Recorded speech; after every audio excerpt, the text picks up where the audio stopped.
Qu'est-ce que c'est que l'affaire Xavier Dupont de Ligonnès ? C'est l'histoire d'un homme qui aurait assassiné toute sa famille, mais ce qui est super important, c'est de décrypter ce que lui a écrit. Et il a laissé beaucoup d'écrits, et l'une des premières choses qu'il écrit, c'est « Je pars aux USA ». Il a dit lui-même qu'il partait aux États-Unis. Est-ce que quelqu'un a été vérifié qu'il était aux États-Unis ? Je ne sais pas. Je m'appelle Gilles Gallou, je suis un ancien flic de la PJ. J'ai 57 ans, je suis aujourd'hui retraité.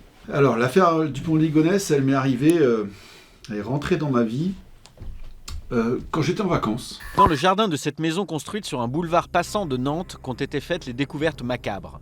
Les enquêteurs en charge de la mystérieuse disparition d'une famille nombreuse ont découvert des morceaux provenant de plusieurs corps. Un rebondissement dans l'affaire de cette famille aisée disparue début avril sans laisser de traces. En fin de semaine, je reçois un appel de la PJ Nantes qui dit « On a absolument besoin de vous parce qu'il faut traquer Ligonnès sur les réseaux » puisqu'il avait posté un message le 8 avril 2011 qui laissait penser qu'il allait peut-être reposter. C'est comme ça que ça a démarré. Rapidement, j'ai trouvé des traces de Xavier Dupont de Ligonnès sur les réseaux et sur ces forums catholiques qui m'ont amené à rapidement pouvoir me rendre utile sur le parcours de la cabale. En attendant, à Nantes, le macabre scénario qui s'est déroulé chez les Dupont de Ligonnès se précise. L'autopsie des 5 corps découverts jeudi sous la terrasse de la maison familiale a révélé que chaque victime avait reçu au minimum 2 balles dans la tête ou dans la poitrine. Moi, en 2011, en fait, on a été dessaisi de l'enquête en novembre 2011. Bon, nous, on avait fait à peu près le tour de tout ce qu'on pouvait faire, en tout cas du point de vue technique. Mais l'affaire est revenue dans ma vie. Petit à petit, des informations me sont arrivées. Et donc, j'ai quasiment beaucoup plus d'informations aujourd'hui que je n'en avais quand j'étais policier. Et donc, aujourd'hui, ancien policier avec du temps, ce que mes collègues n'ont pas, puisqu'ils ont autre chose à faire que de chercher Dupont de Ligonnès, j'imagine.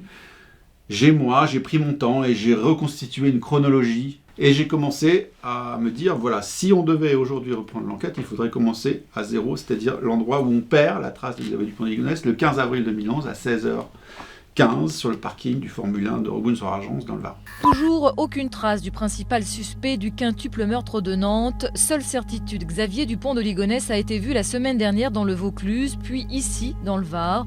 Il a passé une nuit dans cet hôtel de Roquebrune-sur-Argens. Je me suis promené dans les rues de Roquebrune-sur-Argens autour de l'hôtel, et donc ce qui m'a frappé, c'est la présence de tous ces vendeurs de voitures d'occasion ou de camping-car.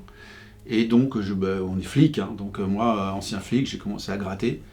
Et j'ai trouvé un premier match, ce que j'appelle ça, c'est-à-dire une correspondance entre Roquebrune-sur-Argens et Nantes. Ce que je pense n'avait jamais été fait à l'époque, c'est-à-dire que je découvre une société de camping-car qui s'appelle Hippocamp, qui est située à Roquebrune-sur-Argens et dans la zone où Xavier Dupont de Ligonnès a acheté tout le matériel pour enfouir les corps, c'est-à-dire à côté du Castorama et du Jardiland. Donc l'hypothèse, c'est est-ce que Xavier Dupont de Ligonnès aurait-il pu louer un camping-car à Nantes et le retirer à Roquebrune, puisque finalement l'hypothèse d'un camping-car pour un fugitif, c'est pas mal.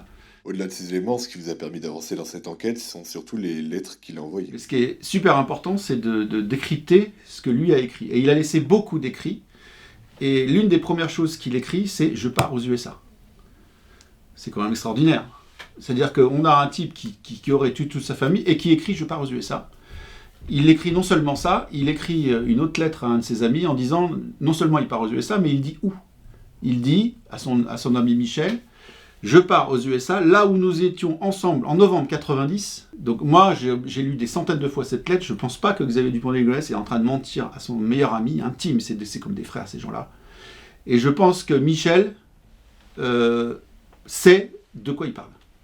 Donc l'idée, c'est de retrouver, finalement, où Xavier Dupont de Ligonnès et Michel Rétif étaient en novembre 90.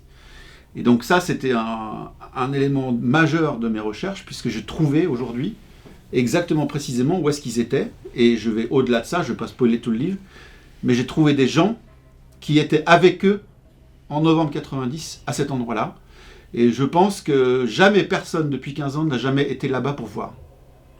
Jamais personne n'est allé voir s'il y avait une trace de Xavier Dupont de Ligonnès à l'endroit où il a dit qu'il allait. Est-ce que pour vous, Xavier Dupont de Ligonnès est toujours vivant ? J'ai aucune idée de savoir si Xavier Dupont de Ligonnès est vivant. Il s'est peut-être suicidé plus tard, il est peut-être mort de sa belle mort. Moi, mon objectif est aujourd'hui de partir aux États-Unis, d'aller jusqu'à ce point que moi j'appelle le point zéro la destination finale de Xavier Dupont-Ligonnès, c'est finalement de repartir depuis ce point et essayer de trouver un élément qui relancerait la quête depuis les États-Unis. Et si je trouve ce point, moi, j'aurais fini mon travail d'enquêteur et finalement l'enquête va repartir d'elle-même.